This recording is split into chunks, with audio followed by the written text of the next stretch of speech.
Old Saint Nick delivers the day after Christmas. The Chicago Bears, led by Nick Foles, defeat the Seattle Seahawks by a score of 25-24 in Seattle to move to 5-10 on the season. What's going on, guys? I'm back with the Chicago Bears post-game reaction videos, which I'll be doing every single week this year. So if you guys want more Bears content from me, subscribe to this channel. I'm finally back from vacation back home in Chicago. It feels so good to be back. I'm sorry I didn't have a lot of content out for you guys the last 10 days because I was in Las Vegas, Los Angeles as well. So I had a blast, traveling to other parts of the US, and it was a lot of fun. I think I might have COVID now because I'm actually under the weather right now. I'm going to get a COVID test tomorrow. Hopefully that's negative, but regardless, I'll be fine. And let's talk about this game, okay? And I can't lie, man, even though I know the Bears, their season is over, okay? These games don't matter in the slightest. It doesn't matter if we win these games. It doesn't matter if we lose these games because obviously we have been knocked out of playoff contention.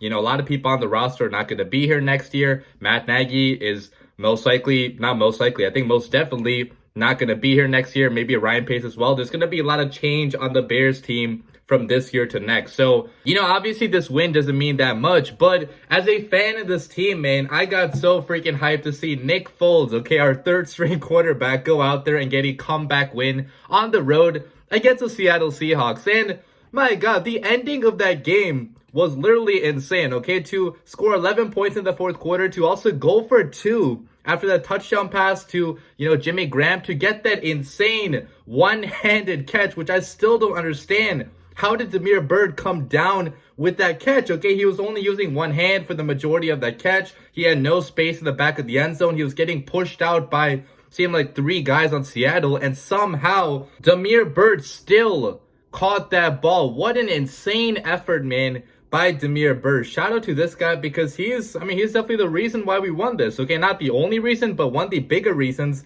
why we won this game, because obviously if he doesn't come down with that insane circus catch, we probably lose this game, okay? Because then we'd only have 23 points to Seattle's 24. We probably are not going to recover an onside kick, and we would lose the game, okay? So major props to Damiere Byrd. I don't know if he's staying for next season because obviously he's only on a 1-year deal right now, and there's no guarantee the next GM or Ryan Pace, if he stays, that they extend him because he hasn't shown much of anything throughout the majority of the season. Recently, he has been pretty good, okay? Against the Packers, he had a huge catch-and-run touchdown, so maybe there is something here with Damiere Byrd, but there's just no guarantee that we extend it because there's a lot of other needs on this team. We need obviously more receiving talent too, so we'll see what happens with Damiere Byrd. But I have to say, man, he played a damn good, maybe not a damn good game because he only had 1 catch, but that catch was probably the most insane catch of the entire season. It's a shame that it came in a meaningless game after we've already been eliminated, but still, okay, what a hell of an effort by Damiere Byrd.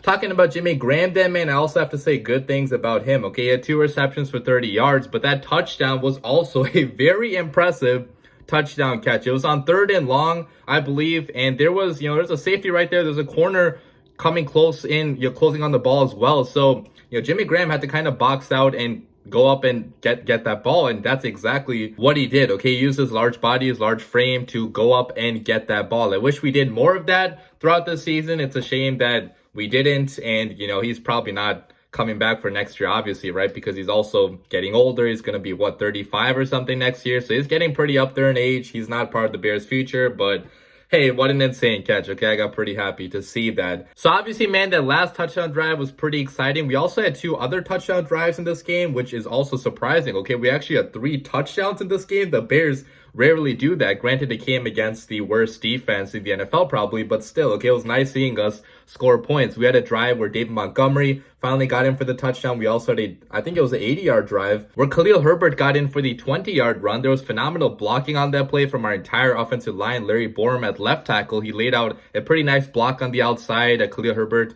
cut in there and he walked in for the touchdown, okay? He showed his burst, he showed his speed on that play. And I do have to say, man, both of the running backs, they're making me excited about the future of this running back rotation, right? Because we still have Khalil Herbert for a number of years. He's on a rookie contract. He was a 6th-round pick this year by Ryan Pace, a phenomenal 6th-round selection. We have David Montgomery still, I think, for a couple more years, or at least 1 more year. So we could have potentially one of the best running back duos in the NFL next year with hopefully, a better head coach to actually take advantage of their talent. So running backs, man, had a phenomenal day. David Montgomery was also our leading receiver in this game. He had how many? 7 receptions for 61 yards. Okay, so I think especially in the second half, man, Foles targeted him a lot in the middle of the field, and he, caught and ran the football for many yards after that. Cole Kmet, also, I have to say a lot of good things about him, because I know Cole Kmet he's been under scrutiny by the Bears fan base. Okay, he's had a number of embarrassing drops this year, some that have led to interceptions. So,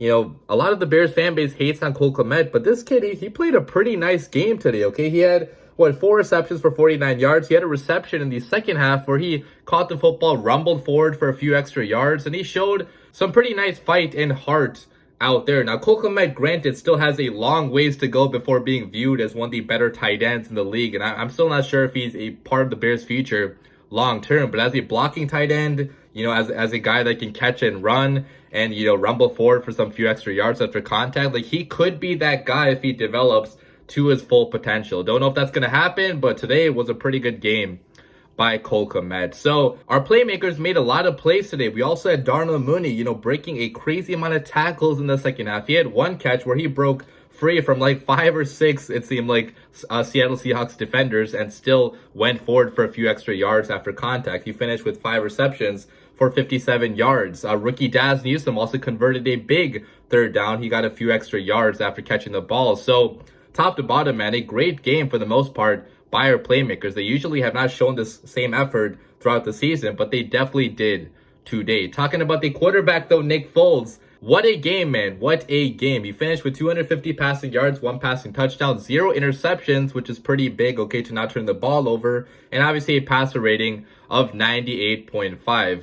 With what he had to work with, I thought he played a pretty solid game for the most part. Okay, making quick decisions, being accurate for the most part. He had a few really bad underthrown balls, some of which led to defensive pass interference calls for us, which we got pretty lucky with some of them. So, he wasn't perfect by any means. He also had a near interception in the red zone. There was one play on fourth down, the fourth quarter, where he could have ran with the ball for the first down, most likely. Okay, I know he's pretty slow, but it seemed like he had the speed, the time to get there for the first down, but he decided to throw the ball at the last second, and the ball was incomplete. So that was a bad decision. There was a number of other bad decisions as well, but I thought he played a pretty solid game for the most part. Okay, it was pretty clutch in the fourth quarter, delivered some pretty beautiful balls to David Montgomery in the middle of the field, to Cole Kmet, to obviously Jimmy Graham, to Damiere Byrd, where Byrd made a fantastic catch for him. So solid overall game for Nick Foles. This guy definitely is better than most third-string quarterbacks in this league. He has a Super Bowl MVP.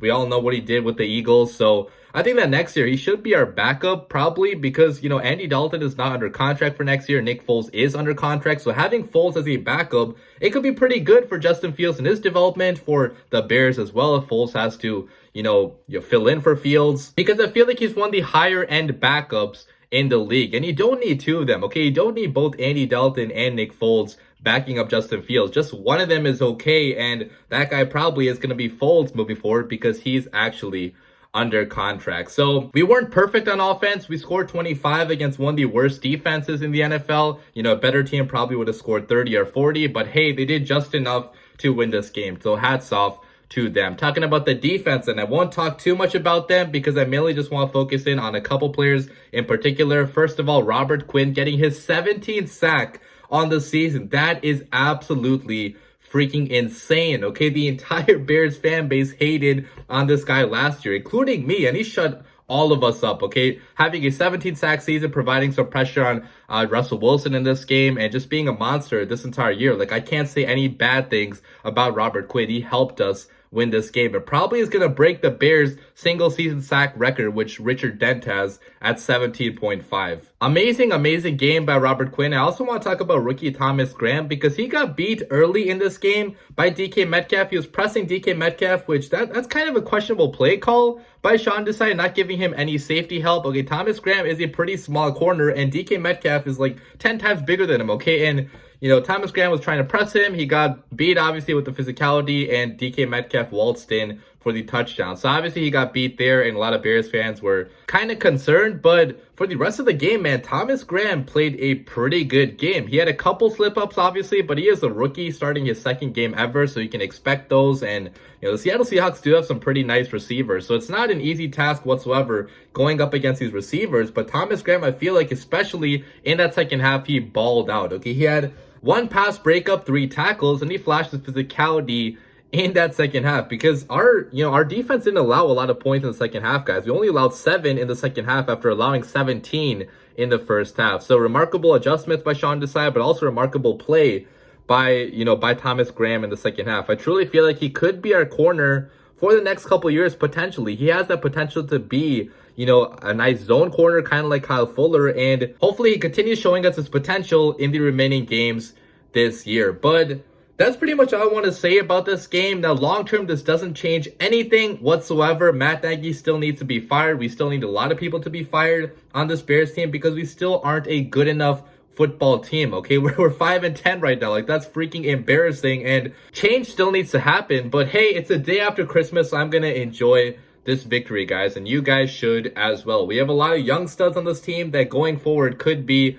pretty nice pieces for future Bears teams. Hope you guys have a Merry Christmas and a Happy Holidays. I'll probably have another video out for you guys in the coming days, because we have a game against Mike Glennon and the Giants next weekend, which will be pretty funny to watch. Hopefully Fields is back for that game. But as always, guys, bear down.